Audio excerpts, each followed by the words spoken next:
Welcome to Newsmakers. My name is Sean Smith. I'm the Assistant Director of Community Relations for Chesterfield County Public Schools. Joining us today, Brian Carr. Welcome to you, Brian. Thank you, Sean. It's great to have you with us. You're a familiar guest here. For our viewers out there, you are the Instructional Specialist of School Counseling.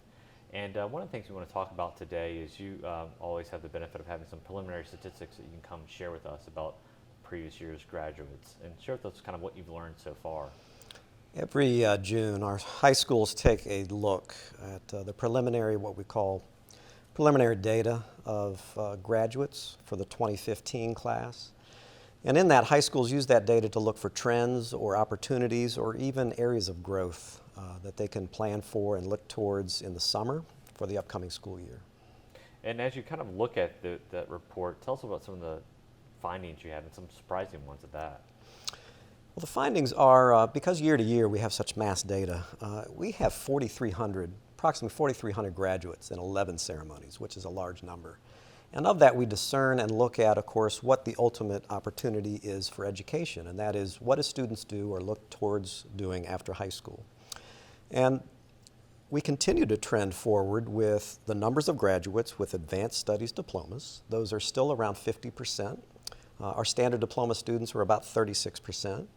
But even more encouraging is the fact that students, by a majority, are looking at post-secondary opportunities, post-secondary educational opportunities. About 8 out of 10 of our graduates look at some form of opportunity after high school to get further education. About 46% of those students are looking at what we call 4-year or senior college institutions. 36% roughly a 2-year college opportunity, and then 10% either in military or trade or technical school. As you think about some of those opportunities, imagine what comes with that. Obviously, there's some areas where there could be improvement or maybe even concern on some level. What did you see this year? These areas of growth include the fact that I would say for the last 4 years, we've been fairly flat as a district in terms of the numbers of students looking towards post-secondary opportunities.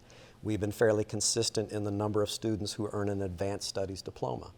So the challenge is, as the state and the localities look towards higher expectations of both students and educators, how do we continue to grow? How do we meet those challenges?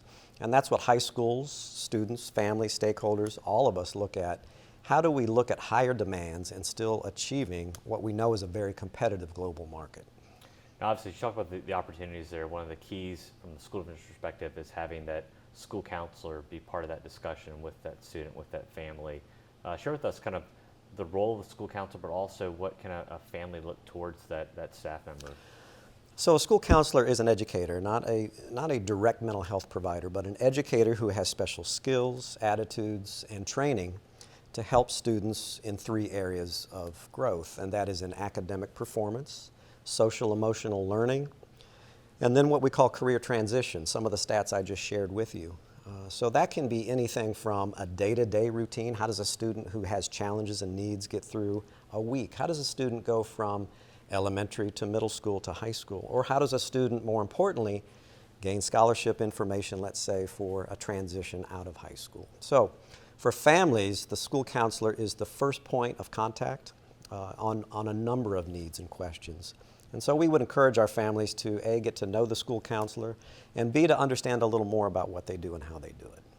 We appreciate you being here and sharing the information. We look forward to having another great school year and having you back again. Thank you, Sean. Thank you, and thank you to our viewers. Please join us next time to learn about Chesterfield County Public Schools.